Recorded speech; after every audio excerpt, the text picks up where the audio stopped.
Bir қонақта болдық. Сонда жаңағы ортасы ашық екінші бөлмеде кішкентай бір 2 жасар баланы үлкен мынандай биік коляска сияқты бар ғой, сондаға отырғызып қойған. Жанында жаңағы шай ішетін стол тұр, биік. Столға тарелка, пиалалар тұрды, шыны ыдыстар. Жаңағы бала ойнап, жаңағы ұмтылып тұрды да бір кезде тарелка жерге түсіп сынды. Бір тарелканы жерге түсірді да сынды ол. Сонда жаңа келін бала ғой, енді келді да ана баланы енді Алланың құдіреті ана ше көрсең аянышты. Ана баланы гүрс етіп ұрып жатыр ғой.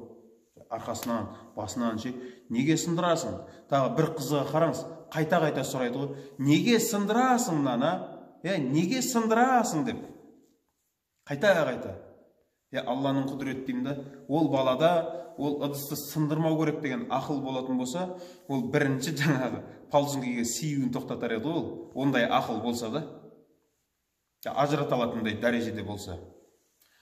Қазіргі сол келіндерге айтар едім.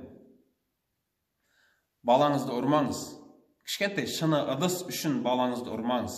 Кішкентай дүние үшін ұрмаңыз балаңызды. Өйткені талай адамдар бүкіл дүниемді берер едім, Алла тағала бір бала берсе деп жүрген небір адамдар бар. Қадірін біліңіз ол баланың. Және айтар едік, балаңызға олай тәрбие бере алмайсыз. Ол ұрғаннан балаңыз шыны ыдысты сындыруға болмайды екен деп түсінбейді. Қараңыз, сіз балаңызды неге үйретесіз? Балаңыз енді сіз жоқ кезде бір ыдысты сындырады ғой, сен оны ұрлыққа, өтірікке үйретесің. Сен жоқ кезде сынған ыдысты ол көзін жойып жоқ қыз береді. Өйткені ол біріншіден өтірік айтып тұр, қараңыз, өтірікке үйретіп жатсың. Қолымен істеген нәрсені мойындамауға үйретіп жатсың. Не үшін? Өйткені ол біледі, саған баладан гөрі дүниенің қымбаттау артығырақ екенін. Қараңыз, сол бір шыны ыдыс үшін баланың жүрегін сындыратыныңды біледі. Сол үшін қазіргі келіндерге айтарық, балаңызды еш уақытта ұрмаңыз. Сіз түсіндіріңіз оған.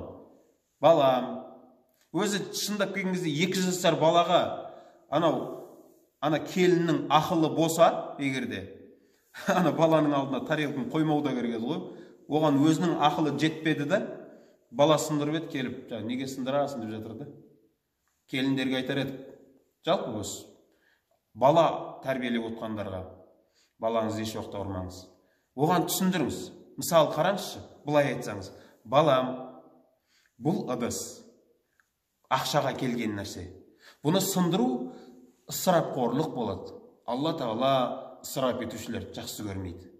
Сол үшін бұл нәрсені қайталама десеңіз, қалай ойлайсыз? Бала осыны жақсы қабылдай ма, жоқ әлде гүрс етіп ұрып, неге сындырдың? Неге сындырдың?